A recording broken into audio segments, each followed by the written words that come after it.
నమస్తే. ఈ వీడియో భాషా బోధనాభ్యసన ప్రక్రియల్లో దృష్టి పెట్టవలసిన అంశాలను, బోధనాభ్యసనలోని సోపానాలని క్లుప్తంగా వివరించేందుకు రూపొందించబడింది. భాషా స్వభావాన్ని, బోధనా లక్ష్యాలను దృష్టిలో పెట్టుకొని నిర్మాణాత్మక బోధనా వ్యూహాలలో భాగంగా తెలుగు భాషా బోధనా ప్రణాళికలలో మనం ఈ 6 సోపానాలను నిర్ధారించుకున్నాం. రోజువారీ బోధనాభ్యసన ప్రక్రియలను ఈ సోపానాల ప్రకారం నిర్వహించవలసి ఉంటుంది. అవి మౌఖిక సామర్థ్యాల సాధన, కీలక పదాలు, పఠన కృత్యాలు, అవగాహన కృత్యాలు, అభ్యాస పత్రాల సాధన, కథా సమయం. మౌఖిక సామర్థ్యాల సాధన. మౌఖిక సామర్థ్యాభివృద్ధి కోసం పిల్లలతో స్వేచ్ఛగా మాట్లాడించాలి. ఉన్ముఖీకరణ లేదా పునశ్చరణ ద్వారా, పాఠ్యాంశ చిత్రం లేదా అభ్యాస చిత్రాలపై ప్రశ్నలు అడగడం ద్వారా, బోధించిన విషయంపై వారి అభిప్రాయాలు, వివరణలు ఇప్పించటం ద్వారా పిల్లలలో మౌఖిక సామర్థ్యాలు పెంపొందుతాయి. పాఠ్యపుస్తకంలో ఇవి చేయండి శీర్షికన ఉన్న వినడం, మాట్లాడటం, ఇంకా సామర్థ్యానికి సంబంధించిన ప్రశ్నలు పిల్లలతో ఏం మాట్లాడించాలో మీకు అవగాహన కల్పిస్తాయి. ఇవి చేయండి అనే శీర్షికతో కూడిన అభ్యాస కృత్యాల గురించి అవగాహన కల్పించేటప్పుడు అందులో ఉన్న కీలక పదాలు లేదా అంశాల గురించి మాట్లాడించవచ్చు. మౌఖిక సామర్థ్యాల సాధనలో ముఖ్యంగా గుర్తుంచుకోవాల్సిన విషయాలేంటంటే, విద్యార్థులను మాట్లాడించేటప్పుడు సాధ్యమైనంత ఎక్కువ మంది పిల్లలకు ప్రశ్నలకు జవాబులు చెప్పే అవకాశం వచ్చేలా చూడాలి. పిల్లలు మూకుమ్మడిగా జవాబులు చెప్పకుండా ఒక్కొక్క విద్యార్థితో వ్యక్తిగతంగా స్వేచ్ఛగా మాట్లాడించేలా ప్రోత్సహించాలి. నిర్దేశిత లక్ష్యాల ప్రకారం ప్రశ్నల స్వభావం ఉండాలి. సమాచారాన్ని తెలిపే ప్రశ్నలు, పనిని తెలిపే ప్రశ్నలు, తార్కిక ఆలోచనను రేకెత్తించే ప్రశ్నలు, ఊహించి జవాబు చెప్పే ప్రశ్నలు, చిత్రంతో సంబంధం ఉన్న ప్రశ్నలు మౌఖిక సామర్థ్యాల సాధన కోసం అడగవచ్చు. ఏదైనా బాగా కావాలనిపిస్తే మనం ఎవరిని కోరుకుంటాం పిల్లలు? అమ్మని, నాన్నని, దేవుణ్ణి, టీచర్. మనకు వానంటే బాగా ఇష్టం కదా. వాన కావాలంటే ఎవరిని కోరుకుంటాం పిల్లలు? వానదేవుణ్ణి, టీచర్. భలేగా చెప్పారు. అట్లనే పాఠంలో ఈ చిత్రం చూసి అందులో ఏమేం కనిపిస్తున్నాయో చెప్పండి. పిల్లలు, పడవలు, పక్షులు, టీచర్. పిల్లలు ఏం చేస్తున్నారు? కాగితాలతో పడవలు చేసి ఆడుతున్నారు టీచర్. వానలో మీరేమేం ఆడతారు? వాన వాన వల్లప్ప ఆడుతాము టీచర్. కీలక పదాలు. బోధనాంశానికి చెందిన ముఖ్యమైన పదాలను కీలక పదాలుగా భావిస్తాం. వీటి గురించి పిల్లలకు వివరించి వాళ్లతో మాట్లాడించడం, చదివించడం ద్వారా కీలక పదాల గురించి అవగాహన కల్పించాలి. అవగాహన కల్పించడంలో కీలక పదాలు ముఖ్య పాత్ర పోషిస్తాయి. పఠన సామర్థ్యాన్ని పెంపొందించడానికి తోడ్పడతాయి. పిల్లలు, ఈ చిత్రంలో ఇక్కడ ఏం కనిపిస్తున్నాయి? టీచర్. ఇండ్లు. ఆటలాడుతున్నారు టీచర్. ఆటలు. పఠన కృత్యాలు. చదవడం అంటే పిల్లలు అక్షరాలు, వాటి ధ్వనులకు మధ్య సంబంధాన్ని గుర్తించగలగడం. ఉదాహరణకి ఖ శబ్దం పలికినప్పుడు ఖ అక్షరాన్ని ఊహించగలుగుతారు, గుర్తించగలుగుతారు. ఒక విద్యార్థి వాక్యాన్ని చదువుతున్నప్పుడు ఆ వాక్యంలోని పదాలు, అర్థాలు, వాటికి సంబంధించిన భావాలను పూర్తిగా తెలుసుకున్నప్పుడే పఠనం అర్థవంతమవుతుంది.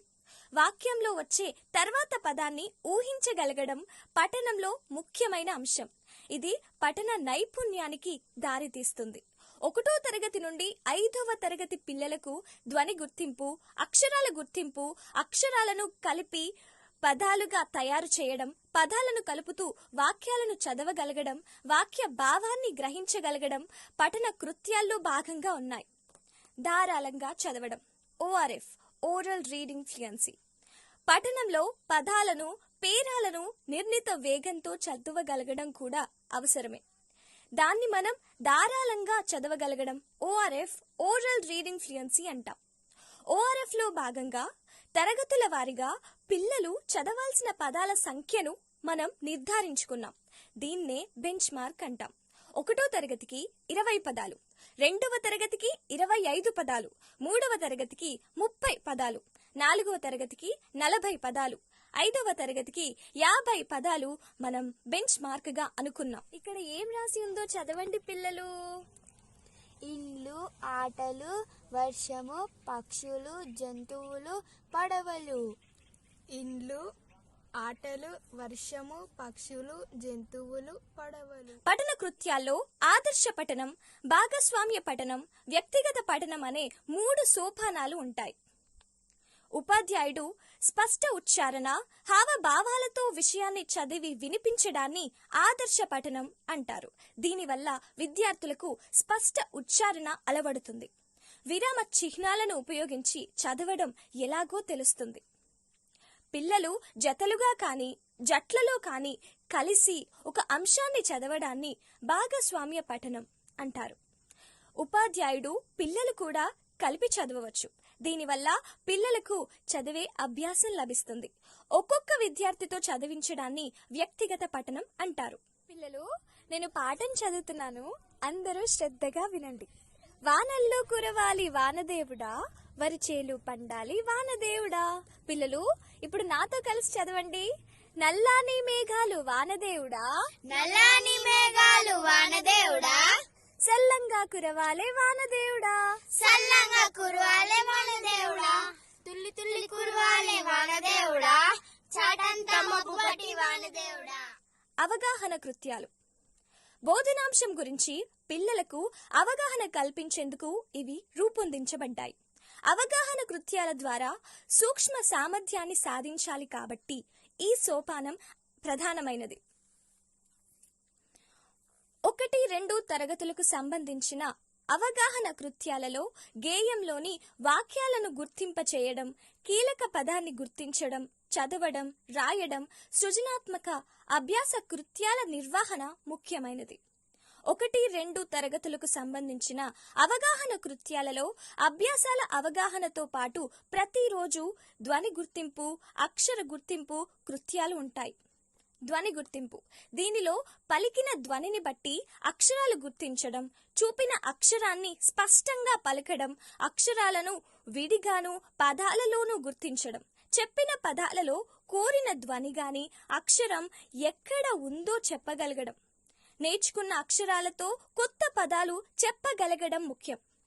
ధ్వని గుర్తింపులో ధ్వనులను కలుపుట, బ్లెండింగ్. ఉదాహరణకి రా, మా అక్షరాలను కలిపి చదవడం వల్ల రమ అని గుర్తించడం. ధ్వనులను విడదీయడం, సెగ్మెంటింగ్ అనగా పదంలోని ధ్వనులను విడివిడిగా గుర్తించడం. రమాలో ర, మా అనే ధ్వనులు ఉన్నాయని గుర్తించడం ప్రధానమైనవి. ఇవి రోజువారీ బోధనాభ్యసన ప్రక్రియల్లో భాగంగా నిర్వహించబడాలి. అక్షర గుర్తింపు. అక్షరాలను విడిగాను పదాలలోనూ గుర్తించగలగడం ముఖ్యం. వర్ణమాల అక్షరాలను, గుణింతాక్షరాలను, ద్విత్వ సంయుక్తాక్షరాలను గుర్తించి చదవడం చేయగలగాలి. అక్షర గుర్తింపు చేయగలిగిన వారు ఉక్త లేఖనాన్ని తప్పులు లేకుండా రాయగలుగుతారు. ఇందుకనుగుణంగా అక్షరాలు, పదాల కార్డులు వంటి బోధనాభ్యసన సామగ్రిని, భాషా క్రీడలను ఉపయోగించాలి. 3, 4, 5 తరగతుల అవగాహన కృత్యాలలో మొదటిది అర్థం చేయించడం, ఆలోచింపజేయడం. ధ్వని గుర్తింపు 3 ప్రధాన భాగాలుగా ఉంటాయి. అర్థం చేయించడంలో 3 ఉప విభాగాలు ఉన్నాయి. మౌన పఠనం. ఇందులో పాఠం ఉద్దేశాన్ని, బోధనాంశాన్ని పిల్లలతో చదివించాలి. ఇది పిల్లలను చర్చలో పాల్గొనేలా చేయడానికి తోడ్పడుతుంది. రెండవది చర్చ అవగాహన. ఇందులో ఉద్దేశంలోని కీలక పదాలను వివరించడం, పాఠం చదివించి అర్థం కాని పదాల కింద గీత గీయించడం, పదాలు అర్థాలను సొంత వాక్యాలలో ప్రయోగింపచేయడం, విశేష పదాల అర్థాలను వివరించడం, బోధనాంశం అర్థమయ్యేటట్టు ప్రశ్నల ద్వారా చర్చించడం ఉంటాయి. క్రోడీకరణ. క్రోడీకరణలో పాఠం సారాంశాన్ని క్రోడీకరణ చేయడం ఉంటుంది. ఆలోచింపజేయడంలో ప్రశ్నలు పాఠ్యాంశానికి సంబంధించినవి అయినప్పటికీ విద్యార్థులు పాఠ్యాంశ ఆధారంగా నేరుగా జవాబులు చెప్పలేని ప్రశ్నలు ఉంటాయి. పిల్లలు ఊహించి ఆలోచించి జవాబులు చెప్పే ప్రశ్నలు ఇందులో ఉంటాయి. తద్వారా వ్యక్తీకరణ సామర్థ్యం వృద్ధి చెందుతుంది. ధ్వని గుర్తింపు కృత్యాలలో తీసుకున్న పదాలు ఎక్కువ శాతం కీలక పదాల నుంచి పాఠ్యాంశానికి సంబంధించినవి ఉంటాయి. 3, 4, 5 తరగతుల ధ్వని గుర్తింపులో వర్ణమాల నుండి ఒత్తు పదాల వరకు ద్విత్వ, సంయుక్త, సంశ్లేష పదాల వరకు అభ్యాసాలు ఉంటాయి. రోజువారీ అవగాహన కృత్యాల అనంతరం సూక్ష్మ సామర్థ్యం ఏ మేరకు సాధించబడిందో తెలుసుకోవడానికి మూల్యాంకనం చేయాలి. ఆ రోజు చెప్పిన బోధనాంశం లేదా కృత్యాలు పిల్లలకు ఏ మేరకు అర్థమైనవో 1, 2 మౌలిక లేదా పఠన లేదా రాతపూర్వక అంశాల ద్వారా పరిశీలించాలి.